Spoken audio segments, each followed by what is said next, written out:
মেঘালয় ঘুরতে ঘুরতে একটা জিনিস বুঝেছি, ট্রিপের সবচেয়ে সুন্দর মুহূর্তগুলো অনেক সময় প্ল্যান করে হয় না, হঠাৎ করেই তৈরি হয়ে যায়। সারা দিন পাহাড়ি রাস্তা দিয়ে ঘুরেছি, এক জায়গা থেকে আরেক জায়গা।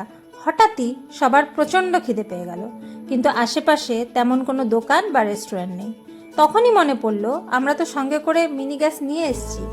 ব্যাস, একটা সুন্দর জায়গা দেখে দাঁড়িয়ে পড়লাম। সামনে পাহাড়, চারপাশে অসাধারণ দৃশ্য, আর আমরা শুরু করে দিলাম আমাদের ছোট্ট পাহাড়ি রান্নাঘর।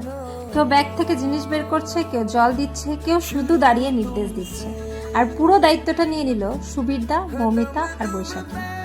সবচেয়ে মজার ব্যাপার হলো, আমরা যতবার ম্যাগি বানিয়েছি ততবারই মনে হয়েছে এটাই বুঝি পৃথিবীর সবচেয়ে ভালো খাবার। হয়তো ম্যাগির জন্য নয়, মুহূর্তটার জন্য। ট্রাভেল আমাকে বারবার শেখায়, সুখ মানে সবসময় বড় কিছু নয়।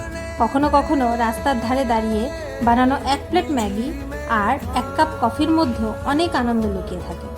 মেঘালয়ের অসংখ্য সুন্দর জায়গা দেখেছি, কিন্তু এই ছোট্ট মুহূর্তটা আলাদা করে মনে থাকবে। কারণ ডেস্টিনেশন যতই সুন্দর হোক, পথের এই গল্পগুলোই শেষ পর্যন্ত সবচেয়ে বেশি মনে থেকে যায়।